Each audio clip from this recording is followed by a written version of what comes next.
fifth episode of Game of Thrones, titled The Wolf and the Lion, is one of the absolute best episodes in all of Game of Thrones. And here are the reasons why. It's very simple. The book source material adaptation is basically perfect, and there are a couple show scenes exclusive that are just completely impeccable. This episode is flawless. But let's dive deeper into the actual episode. So the episode starts after the events of the melee and the brutal murder of Sir Hugh. Now, this is when Ned inspects Sir Hugh's corpse, and he starts a conversation with Barristan Selmy. They start leading out, and Selmy starts talking to Ned about his family, and particularly the Starks that were basically ransacked by the Mad King Aerys Targaryen and burned alive. In which case, Ned is actually more curious about how Hugh rose up to being knighted so quickly, especially after Jon Arryn's death, since Hugh was Jon Arryn's squire. Now, leading after this, Ned's walking into Robert's little tent, and there we get a funny conversation between Ned and Robert and Robert's squire, cousin Lannister. I forget his first name. But the entire time, Robert is jesting with the Lannister, making fun of him, making insults, telling him to go find random objects that don't even exist, such as breastplate stretchers, and having a great laugh once he leaves, finally. And then Ned tries to intervene and tell Robert he cannot join the melee. First of all, nobody in their right mind in the entire Westeros would dare even possibly harm Robert. Secondly, if somebody did, there's a chance that Robert would die.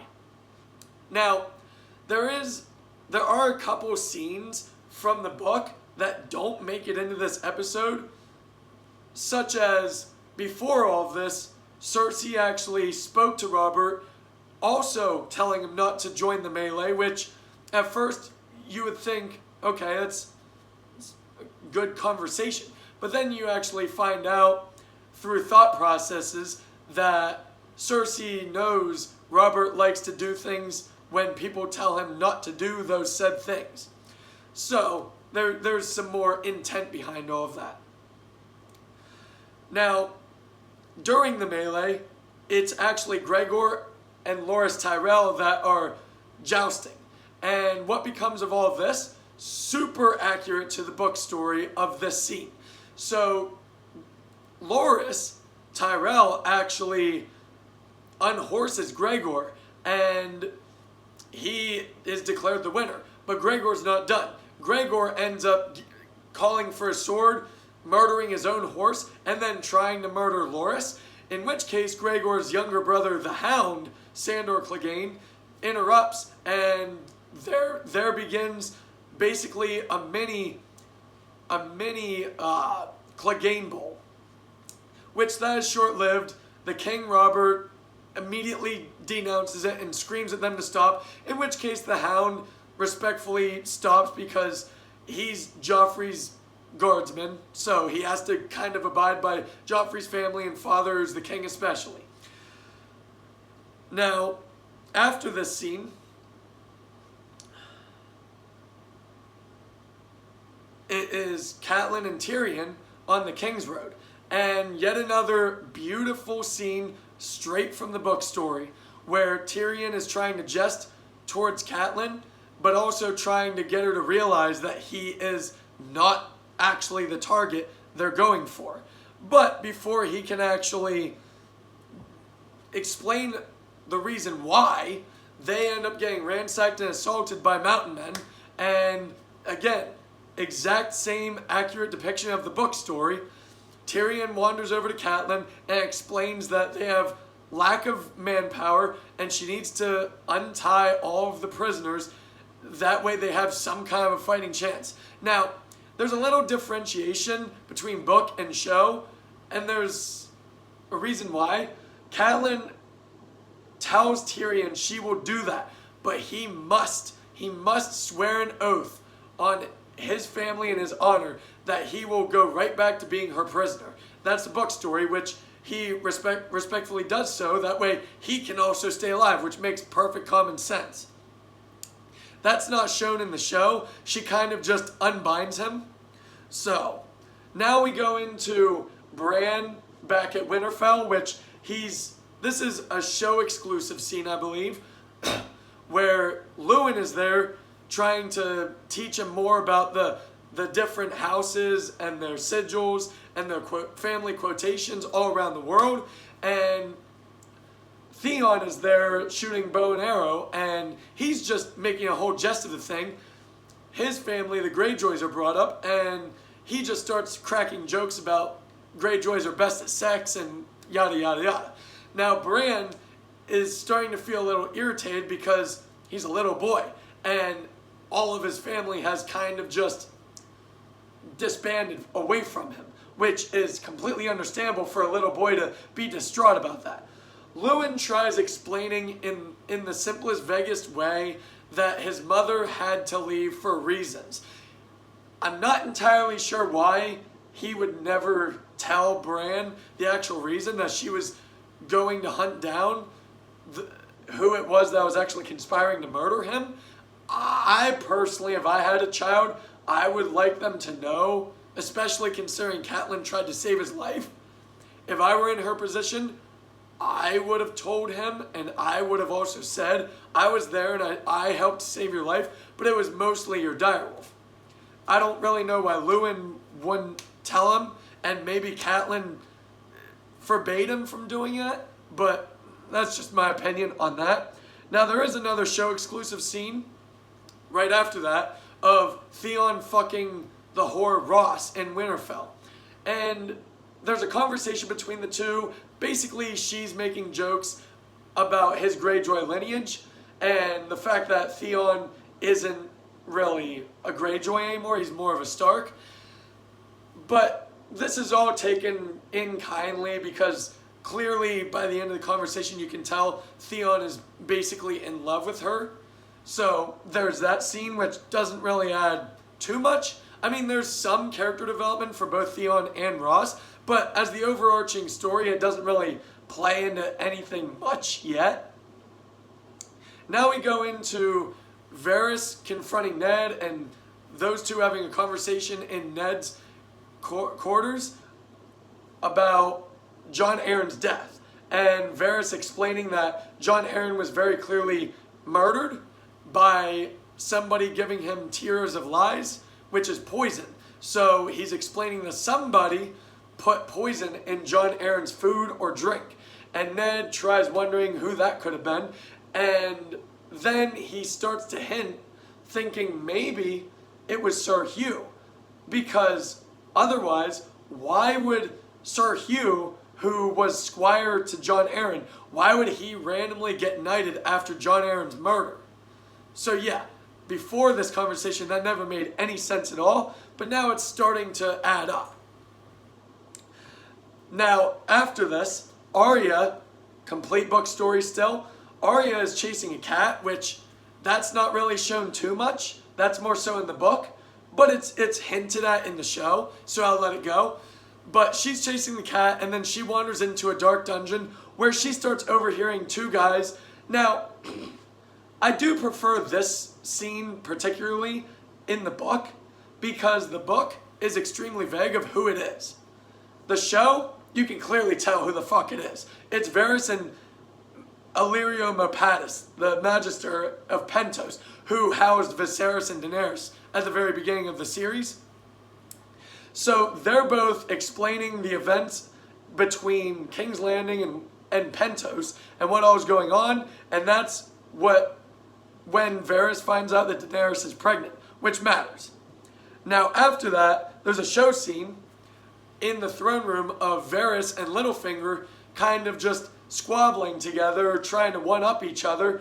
Littlefinger making jests about Varys being a eunuch and being cockless, and Littlefinger owning brothels, and he'll gladly help him with his mysterious pleasures if he has any. And Varys jesting just at Littlefinger's expense of all of the patrons that Littlefinger has ever conspired or helped with at brothels in terms of like illegal activities. Now after this scene, this is a book story. It's a continuation of Arya. Arya heads back to Ned's quarters, but she's stopped abruptly by the Northmen, who for some reason they don't see that she's Arya Stark, which I don't really understand that part. That's the same in the book too. I mean, they're kind of just jesting and telling the boy talking to Arya to fuck off and go find her butcher dad or whatever, her poor family. And she's trying to explain she's Arya Stark. And now she's telling them if they don't let her through, her father will make sure that they are killed because of this insinuation. So they lead her to Ned's quarters finally. He confirms that she is his daughter, which again, it being Northmen, I don't understand why they wouldn't already know that. So Arya and Ned talk about everything that she overheard, and at first he's kind of just making a kiddish jest about the whole thing, but then she's explaining that they were also talking about his murder, his demise, and how much easier it was to kill Jon Arryn compared to how it's going to be killing him. Now this is abruptly interrupted by Jory bringing in Yoren from the blacks, the black cloaks, and Arya asked about Jon, but Yoren is there on very important business because he was with Catelyn before all this went down. So Arya left, and Arya and Jory have a little conversation about the guardsmen that are there to protect Ned, because that's his kid. She's obviously very worried for him now. And at the same time, Yoren is explaining to Ned what exactly Catelyn has been up to, the whole abducting Tyrion, which baffles Ned as to why, considering he flat out told Catelyn not to do exactly what she ended up doing last episode. Now we cut back to Catelyn and Tyrion and co.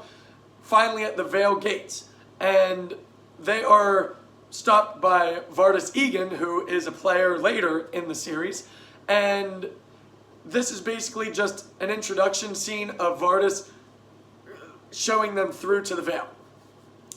Now, this is probably the strongest differentiation between show and book. After this conversation with Vardis Egan in the book, it completely explains why the Vale is so impregnable.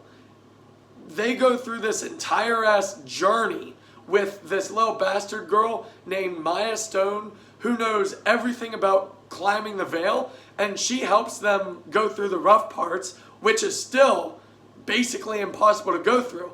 They would have died if it weren't for Maya Stone. And also, we learn about Maya Stone and her beliefs and who she has fallen in love with, as well as Catelyn's thoughts of that never happening because she's a lowborn, whereas she's trying to go after a highborn.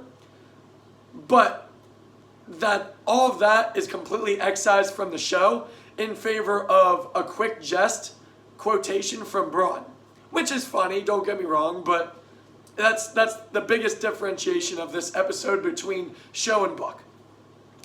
So now there's a council meeting about what Varys has learned about Daenerys being pregnant too. And this is match for match, completely accurate to the book, where Ned is again dissuading Robert's anger. Robert is furious that Daenerys is pregnant. He believes the Targaryens are about to fuck everybody up, which Ned is right. Robert is understandable in his rage. He hated the Targaryens. He hated that Rhaegar raped Lyanna and basically murdered her. He just hated the Targaryens in general. Honestly, these conversations about the Targaryens with Ned really show how much of a good moral character Ned is, because Ned should be the one to hate the Targaryens most. The Mad King straight up burned his family alive under false pretenses, but Ned is still just completely morally good and just trying to save a little girl. He's trying to dissuade Robert and Robert and Co. at the council are basically just ganging up on Ned, explaining that her death is rightful for the world entirely. So this leads Ned to finally saying, fuck it, I can't help you. I'm done as Hand of the King, which turns Robert very spiteful and threatens Ned's life as Ned walks out. Now after this meeting, Littlefinger follows Ned back to his quarters, and he tells him that he has another person that Ned needs to see. So now we cut back to Catelyn and Co. finally arriving inside the Vale, and Catelyn and Tyrion have a conversation with Lysa and her boy, and this unfortunately is extremely accurate to the book, where the entire time Lysa's son is sucking on her tits while Lysa is screaming and hollering about how she sent the message so that the Starks and Catelyn especially would steer clear from the Lannisters, not bring the Lannisters to their home. Now after that, Tyrion kind of just pisses them off, and Lysa sees him to their dungeons to meet Maud. So Tyrion gets thrown into the dungeon, which he discovers isn't really a dungeon. It's just kind of a suicidal keep, where when you finally have enough, you just jump out and you fall down miles and miles of air and die. So then, after this scene, there's a show scene between Loras Tyrell and Renly, and there were a couple hints at the beginning of this episode of Renly's sexuality, but this is plain and simple the very first time that we are approached with any kind of homosexuality in the show. Now, I am absolutely not against it. I have no problem watching these scenes on a TV screen. I have no problem reading these kind of scenes, just clearing that up. But this, I would say this is the first time where viewership probably took a little bit of a dip because of people that are homophobic, and that's all there is to it. I'm not one of them. I can enjoy these scenes, just clearing that up. So Loras and Renly, they have a nice conversation actually of why Renly should actually be king, which doesn't really make any sense at all. It makes sense of Renly's good characterization, how everybody loves him, he's a good person. But it doesn't make sense to the whole of Westerosi law, because Renly's like Robert's second or third brother, so it wouldn't match up. If anything were to happen to Robert and his kids couldn't take over, it would go to Stannis. End of story. But this scene ends with gayness, and that's how it ends, and that's where the viewership probably dipped a little bit. So now, after this one, we get probably my absolute favorite show exclusive scene in all of Game of Thrones, which is a conversation between Cersei and King Robert Baratheon, where up until now, we always knew Robert and Cersei were married, and they had somewhat of a ship within each other, but now we get to the meat of it, where they can actually sit down and have a good conversation with some good humor in it, but then by the end of it, they both realize that this marriage was just always doomed, and unfortunately this is basically the end of the line for those two being civilized with each other.